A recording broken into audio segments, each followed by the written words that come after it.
চতুর্দিকে ফিতনার যে ভয়াবহ অন্ধকার, যে ফিতনায় আমরা হারিয়ে যাচ্ছি, যে ফিতনায় আমাদের অস্তিত্ব বিলীন হওয়া উপক্রম, ঠিক এরকম সময়ে যদি আমরা ঈমানের উপর অটল থাকতে পারি, তার বৈশিষ্ট্যটা কি, তার লাভটা কি? সুবহানাল্লাহ। তিরমিজি বর্ণিত আরেকটি হাদিসে নবী করিম সাল্লাল্লাহু আলাইহি ওয়াসাল্লাম বলেছেন, এমন একটা সময় আসবে যখন ঈমানের উপরে অটল থাকাটা জ্বলন্ত কয়লা, আগুনের কয়লা হাতে রাখার চাইতে কঠিন হবে বা হাতে রাখার মতো হবে।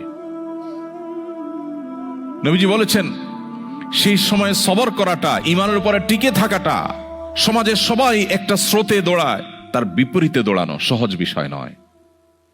কিন্তু এই কাজটা যারা করতে পারবে, নবীজি বলেছেন তাদের কাজটা কষ্টসাধ্য এতটাই যে জ্বলন্ত আগুনের কয়লা হাতে রাখার চাইতেও বা রাখার মতো কষ্টের, কিন্তু এর বিনিময়টা আবার সেরকম ঈর্ষণীয়।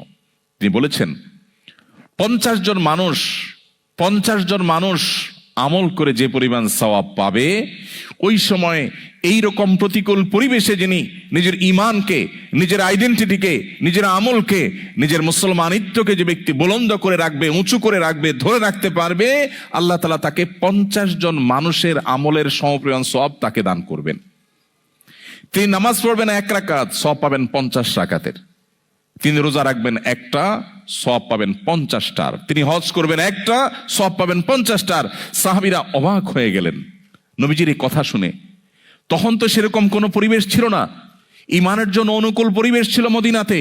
নবী করিম সাল্লাল্লাহু আলাইহি ওয়াসাল্লাম এই কথা শুনে তারা জিজ্ঞাসা করলেন, হে আল্লাহর রাসূল, আপনি যে বলছেন তখনকার মানুষেরা প্রতিকূল পরিবেশে ঈমানের উপরে টিকে থাকতে পারলে একজনে 50 জনের সওয়াব পাবে, সেই 50 জন কি আমাদের 50 জন নাকি তাদের সময়ের 50 জন?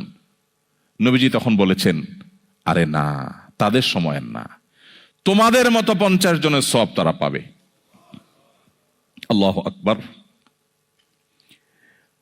সাহাবায়ে কেরামের যে মর্যাদা, সেটা নতুন করে বলার অপেক্ষা রাখে না। কিন্তু প্রতিকূল পরিবেশে নিজের ঈমানকে, মুসলিম আইডেন্টিটিকে যদি কেউ উঁচু করে সেটাকে নিরাপদ রাখতে পারে, তার আঁচলকে বাঁচাবার জন্য সে যদি সংগ্রাম করে টিকে থাকতে পারে, জ্বলন্ত কয়লা হাতে রাখার মতো এই কঠিন কাজটি যদি সে করতে পারে, নবীজি সাল্লাল্লাহু আলাইহি সাল্লামের হাদিসের এই ভবিষ্যৎবাণীর আলোকে এই সুসংবাদ সে পাবে।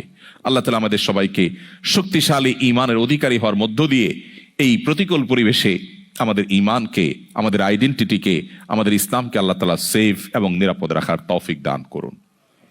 সময়ত ভাইরা, এই জন্য আমাদেরকে ঈমান নবায়ন করতে হবে। এই যে আমরা আজকে এখানে এসেছি, এটা আমাদের পার্ট অফ ঈমান নবায়ন, এটা আমাদের ঈমান রিনিউ করার একটা পার্ট। আমরা ঈমান নিয়ে আলোচনা করছি।